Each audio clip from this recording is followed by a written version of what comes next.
আমার নাম রিয়া। আমি শহরের এক নিরিবিলি এলাকায় আমাদের ছোট বাড়িতে থাকি। বাবা মা 2 দিন আগে গ্রামের বাড়ি গেছেন এক আত্মীয়র অসুস্থতার খবরে। বাড়ি ফাঁকা। আমি একা। প্রথম দিনটা বেশ ভালোই কাটছিল। নিজেকে সময় দেওয়া, কিছু পুরনো বই, কিন্তু দ্বিতীয় দিনে সব কিছু বদলে গেল। সন্ধ্যা নামার কিছু আগে দরজায় বেল বাজল। আমি দরজা খুলতেই দেখি সামনেই দাঁড়িয়ে অখিল, আমাদের পাশের বাড়ির ছেলে। চুপচাপ, রহস্যময় স্বভাবের। চোখে অদ্ভুত গভীরতা। আমরা ছোট থেকে পরিচিত, কিন্তু ওর সঙ্গে এইরকম একান্ত সময় কখনো কাটাইনি। আজ আমি তোমার সঙ্গে থাকতে চাই, ওর চোখে ছিল সত্যিকারের কিছু চাওয়ার আকুতি। আমি চমকে উঠি। মানে, শুধু কিছু সময় গল্প করতে চাই। অনেক কথা আছে যা বলা হয়নি এতদিন। ওর কণ্ঠ শান্ত, কিন্তু চোখে ঝড়। আমি কি জানতাম এই কিছু সময়ের মধ্যে আমার জীবন ওর প্রতি চিরতরে বদলে যাবে। আমি ওকে ভিতরে আসতে দিলাম। ঘর জুড়ে তখন নিস্তব্ধতা, কিন্তু মনে চলছিল শত প্রশ্ন। অখিল ধীরে ধীরে আমার পাশে এসে বসল। সে বলল, তুমি জানো আমি কত বছর ধরে তোমার জন্য পাগল। কিন্তু বলতে পারিনি, আজ আর থাকতে পারিনি। হঠাৎ করে সময় যেন থেমে গেল। আমার বুক ধড়ফড় করছিল। আমি কিছু বলার আগেই ও আমার হাতটা আলতো করে ধরল। ঠান্ডা আঙুলে একটা অদ্ভুত উত্তাপ।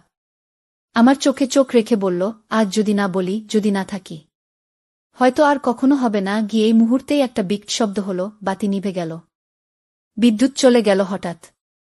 অন্ধকার ঘরে সেই স্পর্শ, সেই কণ্ঠ যেন চারপাশে ছড়িয়ে পড়ছে নিঃশব্দ আগুনের মতো। বাতি নিভে যাওয়ার পর ঘরের অন্ধকারে যেন সব শব্দ থেমে গেছে। কেবল বুকের ভিতর ধুকপুক শব্দটা যেন ক্রমশ জোরে বাজছিল। আমি অনুভব করতে পারছিলাম অখিলের নিঃশ্বাস, তার দমে লেগে থাকা এক চাওয়া, যা বহুদিন ধরে জমে আছে। ও ধীরে ধীরে আমার খুব কাছাকাছি এলো। আমার মুখের এতটাই কাছে যে ওর নিঃশ্বাস আমার গালে ছুঁয়ে যাচ্ছিল। তুমি ভয় পাচ্ছ না তো? ওর কণ্ঠ নিচু, নরম, মায়ে ভরা। আমি মাথা নাড়লাম, না জানিয়ে। ওর হাতটা আমার গাল ছুঁয়ে গেল নিঃশব্দে। আমি চোখ বন্ধ করলাম। কোনো শব্দ নেই, কিন্তু সেই ছোঁয়ায় যেন একটা ঝড় বয়ে গেল শরীর জুড়ে। শরীর সাড়া দিচ্ছিল, মনের অনেক পুরনো বাধা ধীরে ধীরে গলে যাচ্ছিল। তুমি জানো, অখিল ফিসফিস করল, এই হাতটা ধরতে আমি কতদিন অপেক্ষা করেছি। আমার ঘুমে, চিন্তায়, প্রতিটা কল্পনায় তুমি ছিলে, শুধু তুমি। আমি চোখ খুলে ওর দিকে তাকালাম। এতটা স্পষ্ট করে কেউ কোনোদিন এমন করে আমাকে চায়নি। আমরা ধীরে ধীরে কাছাকাছি এলাম। ঘরের অন্ধকার যেন আমাদের মুছে দিচ্ছে বাইরের জগৎ থেকে। ও আমার কাঁধে হাত রাখল, আমি ওর বুক ছুলাম। নিঃশব্দে হৃদস্পন্দন গুনলাম, যা কেবল আমার জন্য ধুকপুক করছিল। চোখে চোখ রেখে আমরা একে অন্যকে বুঝছিলাম, শব্দ ছাড়াই। তারপর ধীরে ধীরে ওর ঠোঁট আমার কপালে ছুল। এক চুম্বনে যেন কত কিছু বলে দিল, ভালোবাসা, আকাঙ্ক্ষা, নির্ভরতা। আমার শরীর গরম হয়ে উঠছিল, রোমাঞ্চে ভরে যাচ্ছিল মন। আমি ওকে জড়িয়ে ধরলাম শক্ত করে। সেই রাতে শব্দ ছিল না, কথা ছিল না, শুধু ছিল নিঃশ্বাস আর স্পর্শের গল্প। ঘরটা যেন আবেগে, উত্তেজনায়, ঘন ভালোবাসায় মোড়ানো এক জগতে রূপ নিল। বাইরে তখনও অন্ধকার, কিন্তু আমাদের ভেতর আলোকিত হচ্ছিল প্রতিটি অনুভবের ধারে। সেই রাতের পরে আমি আর অখিল, দুইটা শরীর নয়, এক হয়ে গেলাম। আমরা কেউ কথা বলিনি, কিন্তু বুঝে ফেলেছিলাম, এটাই ছিল আমাদের সম্পর্কের সবচেয়ে গভীর সত্য। সূর্যের আলো জানালার ফাঁক গলে ঘরের ভিতরে ঢুকছিল। আলোর আভা ধীরে ধীরে গায়ে এসে লাগতেই আমি চোখ খুললাম। আমার পাশেই অখিল। ঘুমন্ত মুখটা এতটা শান্ত, যেন সারারাত জেগে থাকা সেই চাওয়া আজ পূর্ণ হয়েছে। ওর বাহুতে মাথা রাখা অবস্থায় আমি শুয়ে আছি। গায়ের চাদরটা আমাদের দুজনের উপর ছড়িয়ে, নিঃশ্বাসের শব্দ দুটো মিশে গেছে একসাথে। এই মুহূর্তে সময় যেন থেমে আছে। আমি উঠে বসতে যেতেই অখিল চোখ মেলে তাকাল। ভেবেছিলাম তুমি চলে যাবে, ও ফিসফিস করে বলল। আমি একটু হেসে বললাম, তুমি চাও আমি যাই? না, ও আরও কাছে টেনে নিল। তুমি এভাবে থাকো, যেন সারা জীবন থাকো। ওর গায়ের উষ্ণতা, সেই স্পর্শ, আমাকে আবার ফিরিয়ে নিল রাতের সেই মুহূর্তে। সেই নিঃশব্দ উত্তাপ, চোখে চোখ রাখা স্পর্শের ভাষা, যেটা শুধু আমরা দুজন বুঝেছিলাম। রিয়া, অখিল আমার কানের কাছে মুখ নিয়ে বলল, তুমি জানো, সেই রাতে আমি শুধু তোমায় ছুঁইনি, আমি তোমার ভিতরে নিজেকে রেখে দিয়েছি। আজ আমি শুধু শরীর নয়, তোমার সবকিছু চাই। আমি ওর বুকের উপর হাত রেখে বললাম, তুমি আগেই নিয়ে নিয়েছ। ওর ঠোঁট আবার আমার কাঁধ ছুঁয়ে গেল। গায়ের লোম খাড়া হয়ে গেল উত্তেজনায়। ওর আঙুল আমার আঙুলে জড়িয়ে ধীরে ধীরে বুকের কাছে এগোতে লাগল। গায়ের রন্ধ্রে রন্ধ্রে আবার ছড়িয়ে পড়তে লাগল সেই উষ্ণতা। চাদরের নিচে আমরা দুজন একে অপরকে খুঁজে নিলাম। শরীরের প্রতিটি ছোঁয়া, প্রতিটি নরম চুমু নতুন করে লিখছিল আমাদের ভালোবাসার ভাষা। এই ছিল আমাদের সকাল। কাজ ছিল না, পৃথিবী ছিল না, শুধু ছিল তুমি আর আমি। সেই সকালটা শেষ হওয়ার আগেই আমি জানতাম এটা শুধুই শুরু। আরও অনেক রকম ছোঁয়া, অনুভব, কথা অপেক্ষা করছে সামনে। সেই সকালটা যেন কোনো সাধারণ সকাল ছিল না। একসাথে ঘুম থেকে ওঠার পর ঘরের বাতাসে ভেসেছিল একরাশ গন্ধ, ভালোবাসার, ঘামের, আবেগে গা ভেজা শরীরের উষ্ণতার। আমি কিচেনে গিয়ে কফি বানাতে ব্যস্ত, আর অখিল টেবিলের পাশে দাঁড়িয়ে আমার দিকে চেয়ে হালকা হেসে বলল, তোমাকে এই চেহারায় আগে দেখিনি। এত বাস্তব, এত ঘরোয়া আর এতটা কামনাময়। আমি পেছনে ফিরে তাকালাম। কফির কাপটা হাতে নিয়ে বললাম, এই আমি আসল। আগেরটা ছিল বাইরের মুখোশ। ও ধীরে ধীরে আমার কাছে এলো। কাপটা আমার হাত থেকে নিচু করে রেখে দিল টেবিলে, তারপর কোমরে হাত রেখে বলল, এই মুখোশ ছাড়া তোমায় আমি আবার চাই, এখনই চাই, এইরকম দিনের আলোয়, চোখের সামনে। আমি কিছু বলতে পারলাম না, কারণ আমার মধ্যেও সেই চাওয়া তৈরি হচ্ছিল বারবার। আমাদের শরীর যেন আমাদের মনের চেয়ে আগে সিদ্ধান্ত নিচ্ছিল। ওর ঠোঁট আমার গলার কাছে নামল, ধীরে ধীরে কাঁধ ছুঁয়ে বুকের কাছাকাছি। প্রতিটি চুমু যেন আগুন ছড়িয়ে দিচ্ছিল শরীর জুড়ে। ওর আঙুলগুলো আমার পিঠ বেয়ে নামছিল, আর আমার শ্বাস বারে বারে ভারী হয়ে উঠছিল। আমি ঠেলে ওকে ডাইনিং টেবিলের দিকে টেনে নিলাম। সেখানেই এক মুহূর্তের মধ্যে আমাদের শরীর আবার এক হয়ে গেল। আলোছায়ার খেলায়, নিঃশব্দ উত্তেজনার ধাক্কায় আমরা একে অপরকে খুঁজছিলাম বারবার। ওর কণ্ঠ আমার কানে, এই স্পর্শ আমার নতুন আসক্তি হয়ে যাবে, তুমি জানো। আমি চোখ বন্ধ করে মাথা নাড়লাম। তোমার প্রতিটি স্পর্শ আমাকে জাগিয়ে তুলছে। থামিও না, কখনো না। সেই দুপুর গড়িয়ে বিকেল, আর বিকেল গড়িয়ে রাত।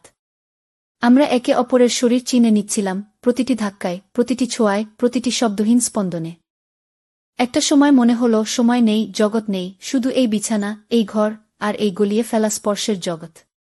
আমাদের মধ্যে আর কিছুই গোপন নেই, কোনো আবরণ নেই, শুধু শরীর, মন আর নিঃশ্বাসের শব্দ। এ ছিল আমাদের ভালোবাসা, খাঁটি, কাঁচা এবং তীব্র। ঘরের বাতাসে তখনও রয়ে গেছে ভালোবাসার গন্ধ। বিছানায় ক্লান্ত হয়ে আমি আর অখিল শুয়ে আছি পাশাপাশি, একটা চাদরে জড়ানো, নিঃশ্বাস ভারী, চোখে ঘুম ও তৃপ্তির ছায়া। অখিল আমার কপালে চুমু দিয়ে বলল, তুমি জানো, এই বিছানাটায় কাটানো প্রতিটা মিনিট আমার মনে থাকবে। তার আগেই ফোন বেজে উঠল। আমি তাড়াতাড়ি উঠে পাশের টেবিল থেকে ফোনটা হাতে নিলাম। স্ক্রিনে ভেসে উঠল, মা কলিং। আমার বুকের ভেতর এক ঝটকা। অখিল উঠে বসল। আমাদের চোখে একসাথে একই অনুভব, চমকে ওঠা বাস্তবতা। আমি ফোন ধরলাম। হ্যাঁ মা। কেমন আছো? মার কণ্ঠে স্বাভাবিক স্নেহ, কিন্তু তাতে আজ একটা খবর। শুন, আমরা একটু আগেই রওনা হয়েছি। তোমার বাবার জরুরি কাজ বাতিল হয়ে গেছে, তাই আজই ফিরছি। গাড়িতে উঠেছি, পৌঁছতে ঘন্টা দুয়েক লাগবে। আমার মুখ শুকিয়ে গেল। আমি একটা কৃত্রিম হাসি দিয়ে বললাম, এই তো ভালো, আমি থাকব। কল কেটে দিতেই আমি চুপ করে বসে পড়লাম। কি বলল? অখিল জানতে চাইল। আমি ধীরে বললাম, 2 ঘন্টার মধ্যে মা বাবা বাড়ি আসছে। এক মুহূর্তের নীরবতা। তারপর দুজন একসাথে উঠে পড়লাম। বিছানার চাদর ঠিক করা, ঘরের বাতাসে ছড়িয়ে থাকা গন্ধ সরানো, ওয়াশরুমে যাওয়া, কফির কাপ ধোয়া, সব যেন যুদ্ধের মতো লাগছিল। অখিল মুচকি হেসে বলল, তোমার বাবা মারা ফিরলে এমন মিশন ইম্পসিবল হয় বুঝি? আমি ধমক দিয়ে বললাম, মজা করো না। ধরা পড়লে আমাদের ভবিষ্যৎ নিয়েই প্রশ্ন উঠে যাবে। সে আমার কোমর ধরে বলল, ভবিষ্যৎ তো আমরা একসাথেই ভাবছি, তাই না? আমি চোখে চোখ রাখলাম। এক মুহূর্তের জন্য সব ভয়, সব চাপ থেমে গেল। কিন্তু আবার বাস্তবতার টান। আমি ওকে বললাম, তুমি এখনই যাও। বাইরের দরজা দিয়ে নয়, পেছনের দরজা দিয়ে বের হও। এই প্রথম পালিয়ে যেতে বলছো আমায়? কি এটাই শুরু? অখিল, ভালোবাসা মানেই সবসময় ছুঁয়ে থাকা না, কখনো লুকিয়েও আগলে রাখতে হয়। অখিল যাওয়ার আগে আমার ঠোঁটে এক নরম চুমু দিল। আমি ফিরে আসব, বারবার আসব, কারণ এই ঘরেই আমি আমার সত্যি ভালোবাসা খুঁজে পেয়েছি। ও পেছনের দরজা দিয়ে বেরিয়ে গেল, আর আমি দরজা বন্ধ করে বুকের ধুকপুক নিয়ন্ত্রণে আনার চেষ্টা করলাম। সেই দিন ভালোবাসার উত্তাপে ভেজা শরীরটা হঠাৎ বাস্তবতার ঠান্ডায় কেঁপে উঠেছিল। সন্ধ্যার ঠিক আগে মা বাবা বাড়িতে ফিরে এলেন। দরজায় বেল বাজতেই আমি দ্রুত আয়নায় নিজেকে দেখে নিলাম, কোনো চিহ্ন আছে কিনা সেই রাতের। না, সবকিছু ঠিক আছে। কিন্তু ভেতরটা, ওটা তো আর আয়নায় দেখা যায় না। মা ঘরে ঢুকে চোখ বুলিয়ে দেখলেন, সবকিছু পরিপক্ব। এই কদিনে বেশ বড় হয়ে গেছো মনে হচ্ছে, মা বললেন। আমি শুধু হেসে মাথা নেড়ে দিলাম। বাবা আমার কাঁধে হাত রাখলেন, সব ঠিকঠাক রাখছ, ভালো। এখন তোমার পড়াশোনার দিকে মন দাও। সামনে পরীক্ষা, আর মনোযোগ চাই। আমি মাথা নিচু করে বললাম, হ্যাঁ বাবা। চেষ্টা করব, চেষ্টা করব। কিন্তু মন, সে তো একটা মানুষকে খুঁজছে, যে ঠিক এই ঘরেই আমার পাশে শুয়েছিল কিছুদিন আগে, যার নিঃশ্বাস আমার গালে লেগেছিল, যার চুমু এখনো গলায় জমে আছে। আমি রাতের খাওয়া সেরে নিজের ঘরে চলে এলাম। জানালার পাশে দাঁড়িয়ে বাইরের অন্ধকার দেখছিলাম। আগের মতোই ঘর, আগের মতোই বিছানা, কিন্তু কেমন যেন সব ফাঁকা, শূন্য। অখিল আর আসবে না আজ। ফোন করাও যাবে না, মা বাবা আছেন সব নজরে। আমি ডেস্কে গিয়ে বই খুলে বসি। ভূগোলের নোটস, গণিতের অঙ্ক, কিন্তু প্রতিটা পাতায় যেন অখিলের মুখ ভেসে ওঠে। প্রতিটি অক্ষরের মাঝে তার স্পর্শ লুকিয়ে থাকে। এমনকি বইয়ের পৃষ্ঠার কোনায় একটু আঁচড় দেখি, মনে পড়ে সেই রাতে বিছানায় ওর হাত আমার বইয়ে পড়েছিল। আমি চোখ বন্ধ করি। নিজেকে বোঝাই, এটাই বাস্তবতা। ফিরে যেতে হবে আগের মতো। ভালোবাসা শুধু অনুভবে থাকবে, বাস্তবে নয়। পরের দিন থেকে আমি আবার আগের মতো করে পড়াশোনায় মন দিই। প্রতিদিন সকাল দুপুর রাত ঠিক সময়মতো পড়ি, মা খুশি হন, বাবা গর্ব করেন। সবকিছু আবার স্বাভাবিক হতে শুরু করেছিল। আমি পড়াশোনায় মন দিয়েছিলাম, মা বাবাও নিশ্চিন্ত। কিন্তু কয়েকদিন ধরে পেটে ব্যথা, মাথা ঘোরা, কিছু খেতে ইচ্ছে না করা। শুরু হলো এক অজানা অস্বস্তি। ভেবেছিলাম মানসিক চাপ, ক্লান্তি, কিন্তু দিন পেরোতেই সেই অস্বস্তি বেড়ে যেতে লাগল। একদিন সকালে বাথরুমে গিয়ে হঠাৎ বমি হয়ে গেল। আয়নায় নিজেকে দেখে চমকে উঠলাম, চোখে অদ্ভুত শূন্যতা, মুখে ক্লান্তির রেখা। ভয়ের একটা কুয়াশা মাথায় ঘিরে এলো। নিজে কিছু না বলে একাই গেলাম ডাক্তারের কাছে। সব রিপোর্ট দেখে ডাক্তার তাকালেন আমার চোখে। আপনার রিপোর্ট পজিটিভ। আপনি গর্ভবতী। 6 সপ্তাহ চলছে কি? এক মুহূর্তের জন্য শব্দ থেমে গেল চারপাশে। আমি চুপ করে বসে থাকলাম। কান ঝা ঝা করছিল। চোখ দিয়ে গড়িয়ে পড়ল দুফোঁটা জল, কোনো আনন্দে না, না একেবারে ভয়েও। শুধু অবিশ্বাস আর অজানা ভবিষ্যতের ভারে। ডাক্তারের চেম্বার থেকে বেরিয়ে সোজা ফোন করলাম অখিলকে। হাত কাঁপছিল। ও রিসিভ করতেই আমি বললাম, আমি তোমাকে কিছু বলতে চাই। ও বুঝে গেল। কোনো প্রশ্ন না করে বলল, তুমি কোথায়? আমি এখনই আসছি। কিছুক্ষণের মধ্যে ও আমার সামনে এসে দাঁড়াল। আমি তাকিয়েছিলাম ওর চোখে, ওর ভেতর কি ভয়? না অস্বীকার, না পালিয়ে যাওয়ার ছল, কিন্তু না। ও শুধু আমার হাতটা ধরল। শক্ত করে বলল, এটা কেবল তোমার নয়, আমারও দায়িত্ব। আমরা একসাথে ছিলাম, এখনো আছি, থাকব। তুমি একা নও, কখনো ছিলেও না। গিয়ে আমি ভেঙে পড়লাম ওর বুকে। এতদিন ধরে নিজেকে ধরে রেখেছিলাম, আজ আর পারলাম না। কিন্তু আমরা ঠিক করলাম, এখনই বাড়িতে বলা যাবে না। সময় নেব, সিদ্ধান্ত নেব। আগে নিজেকে সামলে নিই, তারপর ধীরে ধীরে সামনে এগোব। সেই রাত আমি জানালা দিয়ে চাঁদ দেখছিলাম। আমার শরীরে এখন শুধু আমার প্রাণ নেই, ওরও একটি অদৃশ্য উপস্থিতি বয়ে বেড়াচ্ছি। একটি নতুন জীবন, প্রেমের নিঃশব্দ ফল, একটি অজানা যাত্রার শুরু। আমাদের প্রেম হয়তো গোপন ছিল, হয়তো সমাজের চোখে অনুচিত, কিন্তু এই শিশুটি একটি নিঃশুদ্ধ ভালোবাসার প্রতিচ্ছবি। এখন জীবন আর আগের মতো নয়। আমি কেবল এক মেয়ে নই, আমি একজন মা হতে চলেছি। তো বন্ধুরা, এইরকম আবেগময় ও রোমাঞ্চকর গল্প শুনতে চাইলে চ্যানেলটা সাবস্ক্রাইব করুন এবং পাশে থাকুন। এমন আরও বাস্তব ও হৃদয়ছোঁয়া গল্প নিয়ে ফিরে আসব।